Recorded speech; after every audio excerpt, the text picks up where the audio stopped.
warshada .com waxay khaas u tahay ama ay ku caanbaxsan tahay xagga ganacsiga. waxay ku dadaashaa inay ganacsiga kor u qaado xagga bulshada.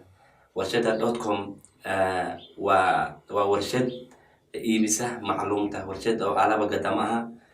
warshada .com waxay ku xiran tahay 800,000 oo warshad ay ku xiran tahay, oo 800,000 kaas oo kun oo warshadaha waxay ku kala yaalaan 17 wadan, oo 17 kaas ay yihiin wadamo oo xagga beecsharada ama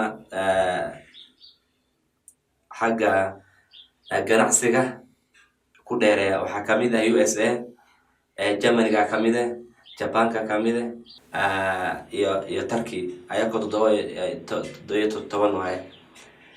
wadamaha alaabtooda ama qaabta wax u galaan waxaa ku soo bandhigtay warshada .com. warshada .com waxay ku soo bandhigaysaa xagga alaabta ka heleed camal.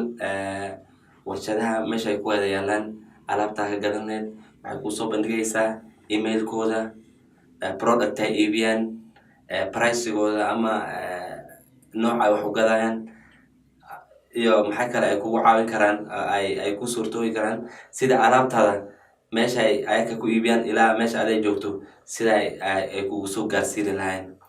warshadaha .com waxaa ku samaysan kartaa adoo gurigaaga xafiiskaaga joogto ayaa xagga adoo xaafadaada xafiiskaaga joogto ayaa alaabtada dalban kartaa.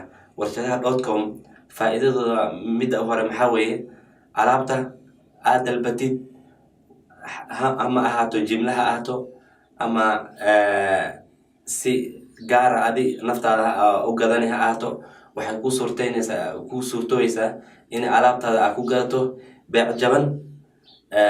waxaanay kaa dhimaysaa, waxaanay ku suurtooyeysaa alaabtaada waqtigaa rabtay alaab quality ah in ay ku keento. warshadaha .com waxay kugu xiriirinaysaa warshadaha kale sida alaabtaada aad dalbatay si ay degdeg ay kugu imaadaan alaabta oo si beec jaban oo beec macquul ah ku heshid. warshadaha .com waxay ku soo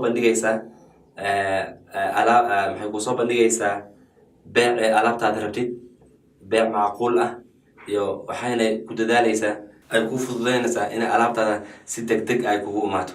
bulshada waxaan ku soo dhaweynayaa warshadaha .com inay ka qayb qaataan oo xagga beecsharadooda ay ka bedelaan sida waxay ku fikiraan ay ka helaan. waxaana heli kartaa Facebook-ka, YouTube-ka, waxaana ku leenahay subscription noo samee oona sheegay si dadka bulshada kulli ay uga faa'iideystaan. Assalaamu calaykum waraxmatullahi wabarakatuh.